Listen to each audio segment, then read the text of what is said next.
In St. Lucia, businesses are required by law to remit value-added tax charges on their products and services to the government of St. Lucia. Failure to do so can attract fines and penalties. But let me say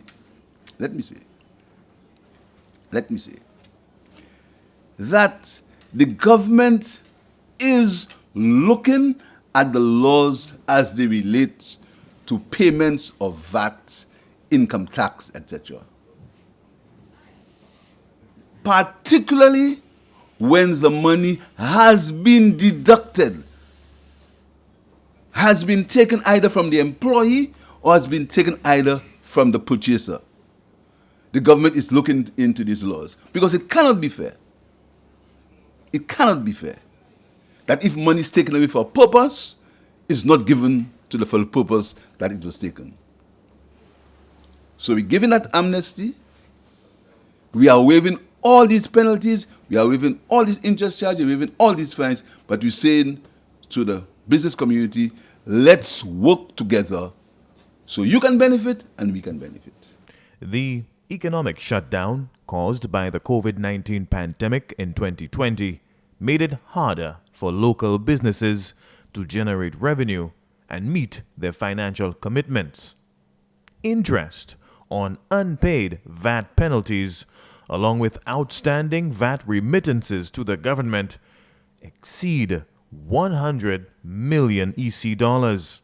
We are saying that the people who collected the VAT and did not give it back to the government, there ought to be penalties and fines and interest on that payment.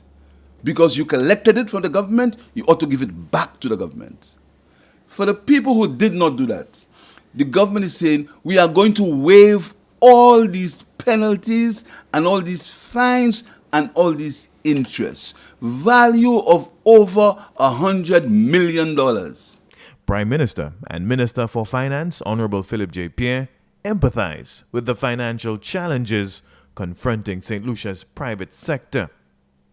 With the support of his cabinet of ministers and following consultation with the government's fiscal policymakers, the Prime Minister has decided to waive all unpaid VAT penalties owed to the government.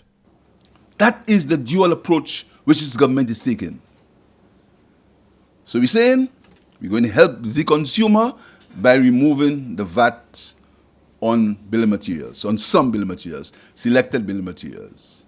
We're saying to the merchants that the consumer is getting a break. We're also giving you a break. We are saying to you that you owe the government, you owe us, because that money was taken, VAT was deducted was added to the cost of the goods, and it ought to be given back to the government. It wasn't given.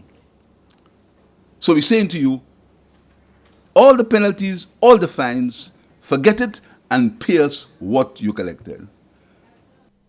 Collectively, St. Lucia's business sector will save more than 170 million EC dollars.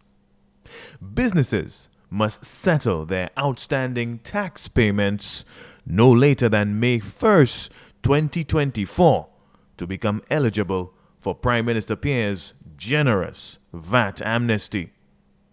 From the Office of the Prime Minister, Rihani Isidore.